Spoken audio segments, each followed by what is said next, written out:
Shalom, shalom, shalom. Ici, une fois encore, votre frère, le frère Kader. Je viens dans un nouvel épisode, ce qui est l'épisode 2. Et ici, je récapitule l'épisode précédent, qui est l'épisode 1, où j'ai parlé de comment est-ce que tout a commencé au Nigeria. J'étais allé en vacances au Nigeria quand Jésus-Christ m'a apparu. Quand il est venu dans mon songe, il a commencé par me parler des choses, me montrer les choses dans ce monde ici. Et comment est-ce que les choses devraient se faire. Et puis, j'ai continué en disant que je suis rentré après mes vacances du Nigeria au Bénin, parce que je suis béninois d'origine. Et j'ai continué par chercher Dieu, mais la façon dont je cherchais Dieu, par ma pratique musulmane, je ne sentais pas que c'était ce qu'il fallait faire. Je voyais une certaine insatisfaction. Et puis, donc, c'est dans cette période-là que j'ai commencé par, bon, bien sûr, j'ai commencé à changer de peu le Nigeria, mais arrivé au Bénin, j'ai décidé de vivre de façon pieuse et puis sans que personne ne me conseille, ne me dise quoi que ce soit. Et ainsi, j'ai exigé à ce que toutes mes fréquentations, je vais parler des filles que je fréquentais, il a fallu que je mette fin à cela et que moi-même, par mes comportements, je les évitais et tout, et puis elles ont compris. Et puis les choses même que d'habitude, facilement on pouvait faire, je voyais ça impur, je voyais ça pas sain, pas propre, et puis j'essayais de m'éloigner. Mes amis également ont remarqué cela et voyaient ça un peu, mes comportements un peu étranges. Donc c'est ce que j'ai dit dans l'épisode précédent qui est le premier épisode. Ici, nous sommes dans l'épisode 2 où je vais continuer. Alors ici, je parle dans cet épisode, je vais continuer la suite de l'épisode 1. Je vous remercie, vous déjà qui êtes en train de suivre. Je vous prie de suivre cela afin que cela puisse vous édifier et de savoir que Jésus-Christ est vrai, qu'il n'est pas une récitation, un livre, qui n'est pas un dogme ou bien les Blancs ont amené la religion, non, mais que c'est la vérité, que je suis un témoignage vivant de l'expérience de Christ. Personne ne m'a évangélisé Jésus, c'est lui-même qui est venu à moi quand j'étais au Nigeria. Alors, je continue l'épisode 2 ici. Et ces moments où j'étais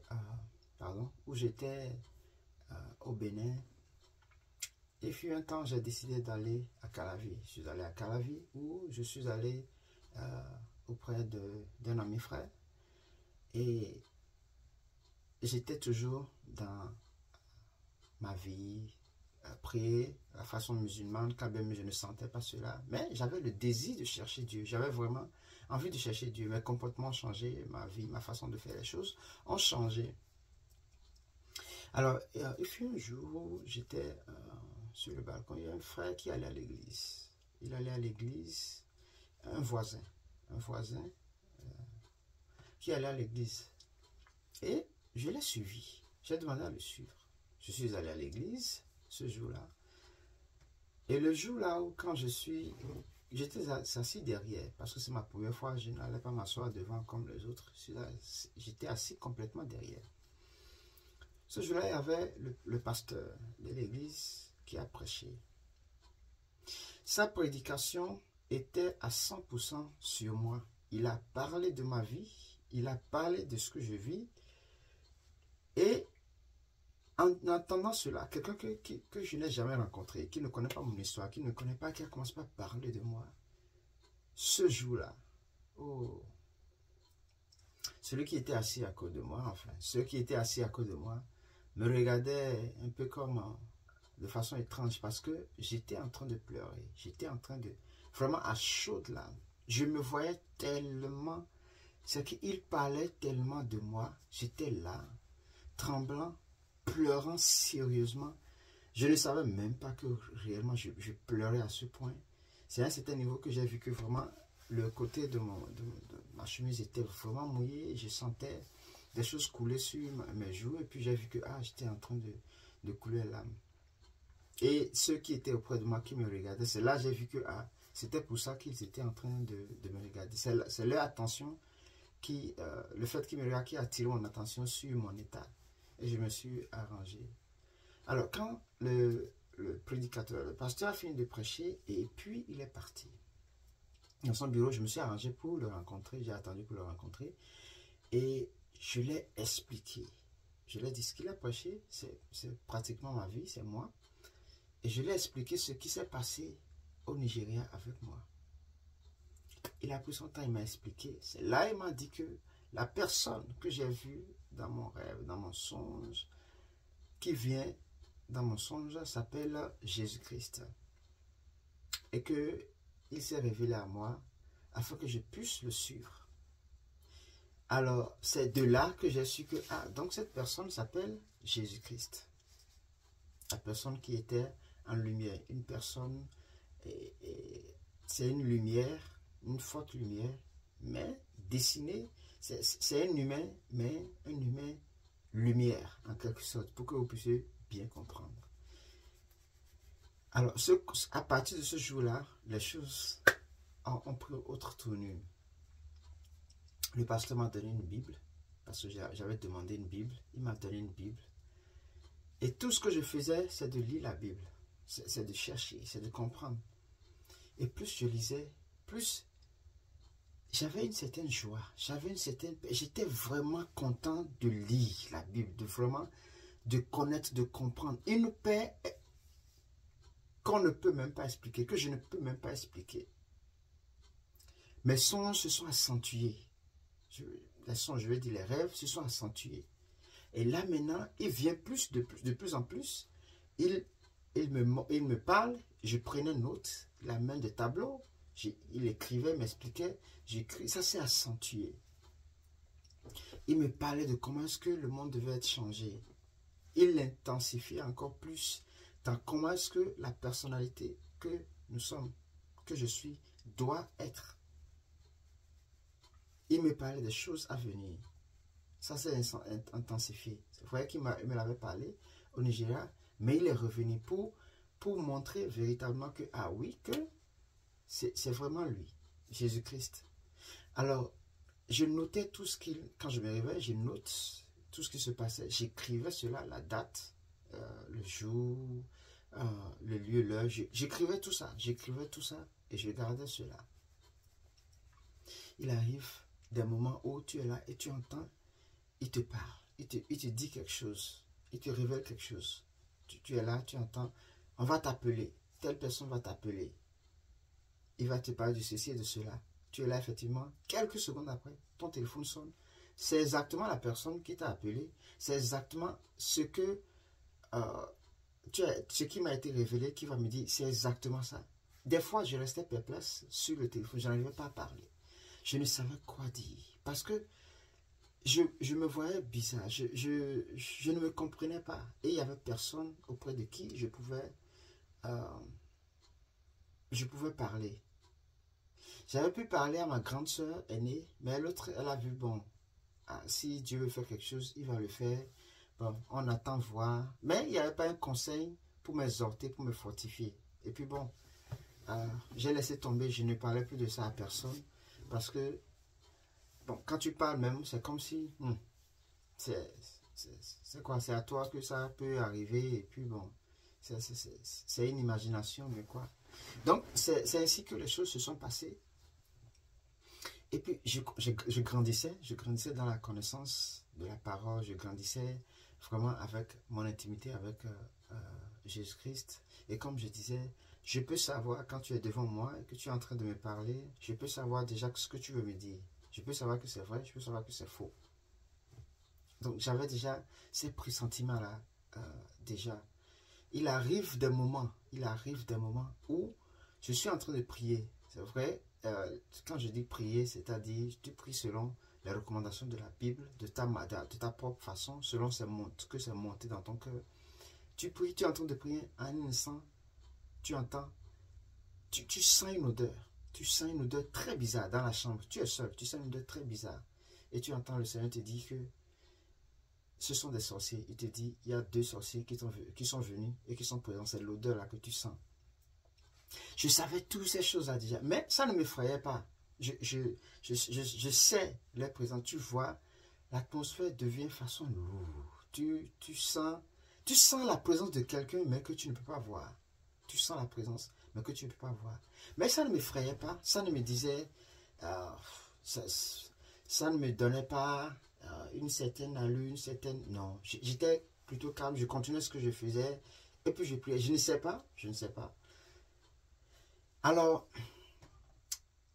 j'ai rencontré le pasteur. Je suis allé, j'ai décidé de me baptiser, de recevoir Jésus-Christ. Parce que j'allais à l'église. J'avais le désir d'aller à l'église. J'allais à l'église tous les jours.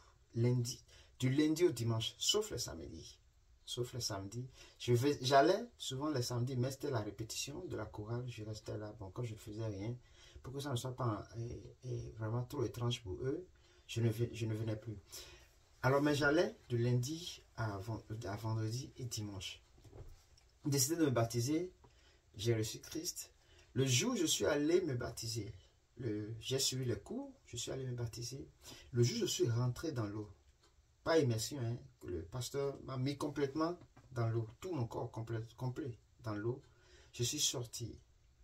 Quand je suis rentré à la maison, j'ai commencé par avoir la fièvre. Je me sentais vraiment mal à l'aise. Je n'étais pas vraiment... Je me sentais malade, comme le palu. J'avais la fièvre bizarre. Ce n'est pas une haute fièvre en tant que telle, hein, mais j'avais la fièvre. Je me sentais malade. Je suis allé me coucher jusqu'au lendemain. Quand je me suis réveillé, oh, c'est comme si je ne marchais plus sur la terre. Je sentais, j'étais léger, j'étais vraiment comme une nouvelle personne, complètement.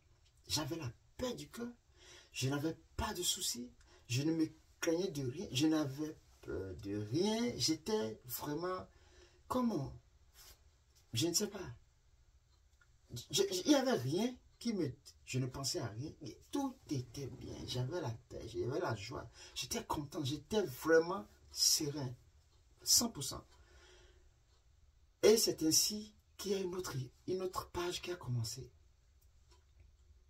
Des fois, à partir de cet instant, hein, tu te couches et le Seigneur vient, il te parle de la Bible. Vous discutez des versets. Il t'explique les versets.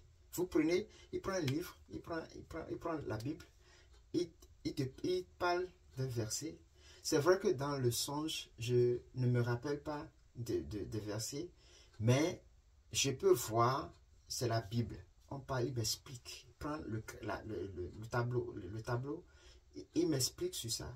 Autrefois, il peut me parler comme ça, expliquer et tout, mais il vient maintenant avec la Bible. Il vient avec la Bible, il m'expliquait la Bible. Quand je me réveille, je ne sais pas. Au début, à un certain niveau, je ne me rappelais pas. À un certain niveau, plus tard, hein, à des niveaux donnés, j'ai commencé par me rappeler de ces versets. Ou des fois, il écrit le verset et je me rappelle de ces versets-là. Donc, c'est ainsi que vraiment, ça s'est réveillé avec moi. Et puis, tous les jours, quand je me réveille, je ne voulais rien faire d'autre que la Bible. Lire la Bible, les révélations. Quand je comprends, quand je médite là, quand je comprends, c'est que tu lis un verset et tu comprends beaucoup de choses. Il y a beaucoup de choses qui t'est expliqué. Et j'écrivais cela. Des fois, tu es là et puis il y a une phrase de la Bible qui te vient. Et puis, il y a plusieurs définitions, il y a plusieurs explications. Je ne savais pas, aujourd'hui, je comprenais que c'était ce qu'on appelle la méditation et suivi des révélations. J'écrivais tout ça. J'en ai en fait des cahiers qui seront des livres. Plus tard, je suis en train de travailler dessus. Je vais m'arrêter ici. Et dans l'épisode 3 qui viendra, je vais parler de comment est-ce que je pouvais connaître ce qui va se dire pendant le culte, les chansons. Je connaissais déjà en avance. Je rêvais de cela déjà. Amen. Merci beaucoup. Shalom à vous. Je vous prie de partager cette vidéo. Abonnez-vous sur la chaîne. pas pour que j'ai des vues, mais pour exhorter le corps de Christ. En ces moments où nous passons, il est temps que vraiment la lumière soit, et que ça soit en abondance, et que le monde sache qui est vraiment Jésus-Christ, et que ensemble, main à main, à partir de ces chaînes, comme ma chaîne et d'autres chaînes qui sont là pour exhorter, pour édifier, que le nom de Jésus-Christ soit élevé et qu'il lui seul reçoive l'honneur et la gloire. C'est pour ce but-là que j'ai fait cette chaîne. Merci beaucoup. Partagez, suivez, abonnez-vous et je vous retrouve prochainement dans l'épisode 3. À très bientôt. Bye.